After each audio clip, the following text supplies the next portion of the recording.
Hello everyone, আসসালামু আলাইকুম। আশা করি সবাই ভালো আছেন। আলহামদুলিল্লাহ, আমিও ভালো আছি। তো আজকের ভিডিওটা আমরা যেটা শিখবো আজকের ভিডিও থেকে, greetings and introduction in polish language.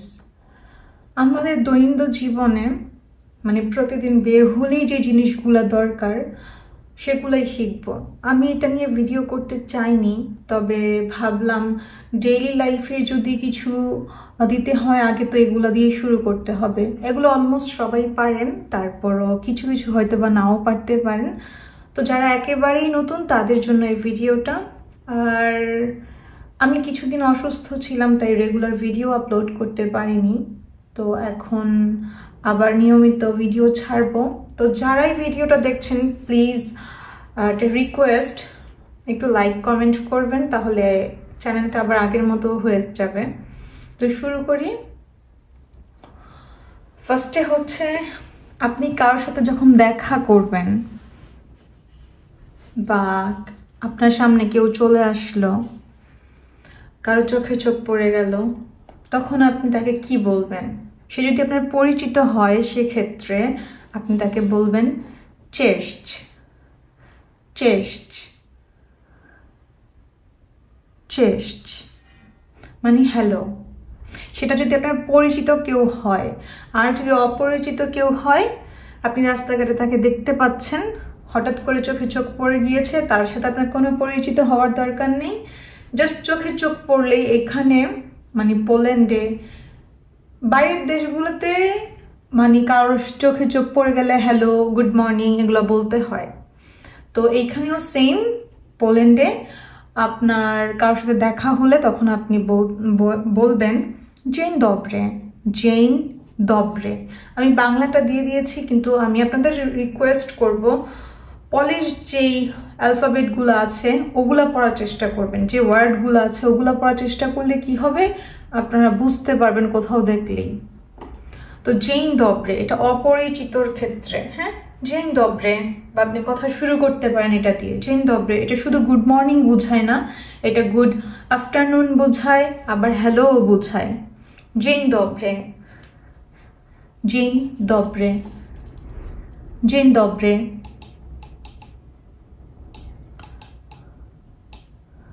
দেন হচ্ছে আপনি বাই বলবেন। আমরা একটু আগে দেখেছি চেস্ট দিয়ে আমরা হাই বুঝাই, হ্যালো বুঝাই। ইন পলিশ, পোল্যান্ডে আপনার চেস্ট দিয়ে বায়ও বুঝায়। কথা শেষ করার ক্ষেত্রেও তখনও অনেকেই চেস্ট বলে। তো চেস্ট দিয়ে হাইও বুঝায়, হ্যালোও বুঝায়, দেন বায়ও বুঝায়। এরপর আপনি বাই বলতেছেন পা, পা, পা, অথবা পাপা, পাপা। এই তিনটা দিয়েই বাই বুঝায়, চেস্ট, পা, পাপা, বাই। এরপর গুড বাই বলবেন যখন আপনার সব কথোপকথন শেষ হয়ে গিয়েছে, আপনি আর এখন কথা বলবেন না, তার থেকে বিদায় নিবেন। সেক্ষেত্রে আপনি বলবেন দ ভে, দ ভে জেনিয়া, দভিজেনিয়া, দভেজেনিয়া, দভিজেনিয়া। আমি বাংলাটা দিয়ে দিয়েছি এখানে, কিন্তু আগে এটা খেয়াল করবেন। দভিজেনিয়া, দভিজেনিয়া মানে গুড বাই, দভিজেনিয়া। অথবা আপনি বিদায়টা দভিজেনিয়া এটা না বলেও দব্রানোস এটাও বলতে পারেন। এটা দিয়ে গুড নাইট বুঝায়, এরপরে বায়ও বুঝায়। আমরা কথা শেষ হয়ে গেলে, যখন সেটা যদি হয় রাতের সময়, তখন আমরা দব্রানোস বলে অথবা গুড নাইট বলেও কিন্তু কথা শেষ করি। তো সেক্ষেত্রে এখানে ব্যতিক্রম কিছু নেই, দব্রানোস, দব্রানোস। এটা বলেও কিন্তু আপনি গুড নাইটও বলতে পারছেন, প্লাস আপনি বায়ের কথাটাও বলতে পারছেন। আশা করি সবাই বুঝতে পারছেন। দব্রানোস, দব্রানোস, দব্রানোস গুড নাইট, দব্রানোস গুড নাইট। এরপর আপনার পরিচিত কারোর সাথে দেখা হলো, আপনি তাকে চিনেন, জানেন, এমন কারোর সাথে আপনার দেখা হলো, তখন আপনি তাকে কি বলবেন? আমরা বলি না হোয়াটসঅ্যাপ, কি অবস্থা, এরকম বলি না? তো সেক্ষেত্রে পোল্যান্ডে এটাকে বলে ইয়াকতাম। ইয়াকতাম, ইয়াকতাম। এরপর আপনি এটাকে সতাম, এটাও বলতে পারেন। সতাম, ইয়াকতাম, সতাম। মানে কি অবস্থা, কেমন যাচ্ছে দিনকাল, এগুলো এটা দিয়ে এইটা বুঝায়, ইয়াকতাম অথবা সতাম। ধরেন আপনার পরিচিত কারোর সাথে দেখা হলো, চেস্ট, ইয়াকতাম, সতাম, হাই, কি অবস্থা। আপনি এভাবে কথোপকথন শুরু করতে পারেন। সেক্ষেত্রে সে যদি বলে সে ভালো আছে, তাহলে বলবে দবজে, দবজে। অথবা সে যদি ভালো না থাকে তাহলে বলবে নিয়ে দবজে, এটা বলবে। দবজে মানে গুড, ভালো, দবজে। এই যে আর আর জেড একসাথে থাকলে কি উচ্চারণ হবে, এটা নিয়েও কিন্তু আমার আলাদা একটা ছোট ভিডিও আছে, ওটা দেখে আসতে পারবেন। তাহলে বুঝতে পারবেন কোনটা কি কোথায় থাকলে আপনার কি উচ্চারণ হবে। দবজে, দবজে মানে গুড।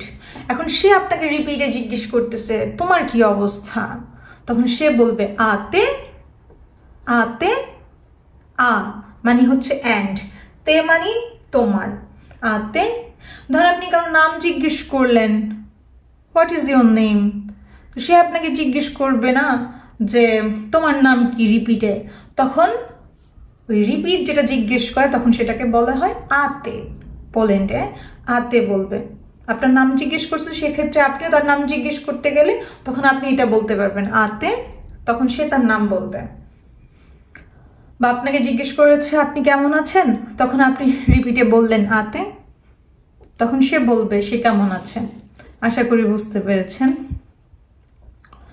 দেন চলে যাচ্ছি, আপনি কাউকে সরি বলবেন, সরিটা কিভাবে বলবেন? আমরা তো ইংলিশে বলি সরি, তো এখানে এই সরিটাকে কিভাবে বলবেন? শেপ, শেপ, রা শাম, শেপ, রা শাম, শেপ্রাশাম মানে সরি, শেপ্রাশাম। এখন এই শেপ্রাশাম অন্য কাজেও ইউজ হয়, যেমন হচ্ছে এক্সকিউজ মি, এক্সকিউজ মি। আমরা কাউকে ডাক দিলে বা কিছু জিজ্ঞেস করার ইচ্ছা থাকলে তখন আমরা তাদেরকে কি বলি? Excuse me. তখন সেক্ষেত্রে আপনি এটা বলতে পারেন শেপ্রাশাম। এক্সাম্পল আমি আপনাদের বুঝাই। আপনি ধরেন কোনো একটা বস্তু অথবা কিছু একটা জিজ্ঞেস করছেন এটা কোথায় আছে, তো তখন আপনি তাকে জিজ্ঞেস করলেন এক্সকিউজ মি, হোয়ার ইজ। ধরেন আপনি একটা বোতলকে মানে একটা বোতল খুঁজতেছেন অথবা পানির বোতল, তো হোয়ার ইজ মানে বোতল, আপনি এটা বলবেন। তো এটা পলিশে কিভাবে বলবেন? শেপ্রাশাম, শেপ্রাশাম, গিজিয়ে ইয়েস্ট, গিজিয়ে ইয়েস্ট বুতেলকা, বোতলকে বুতেলকা বলে। তাহলে কি হলো, মানে বোতলটা কোথায়, তখন সে আপনাকে বলে দিবে এটা কোথায় আছে। তো গিজিয়ে ইয়েস্ট দিয়ে আপনি যে কোনো কিছু এখানে লাগিয়ে দিলেই কিন্তু একটা বাক্য হয়ে গেল, তাই না? গিজিয়ে ইয়েস্ট দিয়ে এরপর আপনি যে কোনো একটা শব্দ বসিয়ে দিলে সেটা একটা বাক্য তৈরি হয়ে যাবে। শেপ্রাশাম, গিজিয়ে ইয়েস্ট, তারপর আপনার যা ইচ্ছা আপনি একটা ওয়ার্ড বসাই দিলেন, শব্দ বসাই দিলেন। তো excuse me, where is, excuse me, where is. আশা করি বুঝাতে পেরেছি। তারপর ধরেন কেউ আপনার কোনো উপকার করে দিল, তখন তাকে আপনি ধন্যবাদ জানাবেন। ধন্যবাদটা আপনি কিভাবে জানাবেন সেটাকে পলিশে কি বলে? সেটাকে বলে জিংকুয়ে, জিংকুয়ে, জিনকুয়ে মানে ধন্যবাদ, থ্যাংক ইউ। তো ধরেন আপনি এমন একটা মানুষের কাছে গিয়েছেন, কালকে তার সাথে আবার দেখা হবে, বা একটা শোরুমে গিয়েছেন, কালকে আপনি সেখানে আবার আসবেন, অথবা তার সাথে পসিবিলিটি আছে আপনার এগেইন দেখা হওয়ার। সেক্ষেত্রে আপনি দভেজেনিয়া বলে বিদায় নিবেন না। সেক্ষেত্রে আপনি বলতে পারেন দো জো ভা চে নিয়া, দো জো বা চে নিয়া, দোজোভা চেনিয়া। আমি স্পেস দিয়ে বুঝিয়ে দেই, দো জো বা চে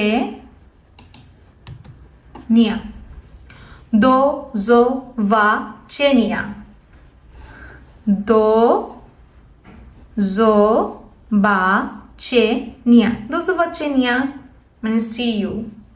এটা দিয়ে আপনি বিদায়ও নিতে পারবেন, আবার বুঝিয়ে দিলেন যে সি ইউ, দেখা হবে, দোজোভা চেনিয়া। তো কেমন লাগলো আজকের ভিডিওটা? আর এইটার পিকচার, এই লেখাগুলার পিকচার আমি আমার ফেসবুক পেজে পোস্ট করে দিব, ওইখান থেকে আপনারা সেভ করে নিতে পারবেন। তো আমার ফেসবুক পেজটা আমি অবশ্যই আমার ডিসক্রিপশন বক্সে দিয়ে রাখবো, যারা নতুন তারা ওইখান থেকে গিয়ে ফলো দিয়ে আসবেন, আর এই পিকচারগুলো সেখানে পেয়ে যাবেন। যারা আমার ভিডিওটা নতুন বা রেগুলার আমাকে দেখেন, তারা অবশ্যই আমি রিকোয়েস্ট করব একটু লাইক কমেন্ট করবেন, কারণ আমি অনেকদিন ভিডিও আপলোড করতে পারিনি। তো আইডিটা এখন আর হয়তো বা চ্যানেলটা এখন আর আগের মতো নেই, একটু হয়তো বা প্রবলেম হয়েছে। তো সবার কাছে রিকোয়েস্ট করব যারাই ভিডিওটা দেখেন একটু লাইক কমেন্ট করবেন। তো সবাই ভালো থাকবেন, আবার কথা হবে নেক্সট ভিডিওতে। আল্লাহ হাফেজ।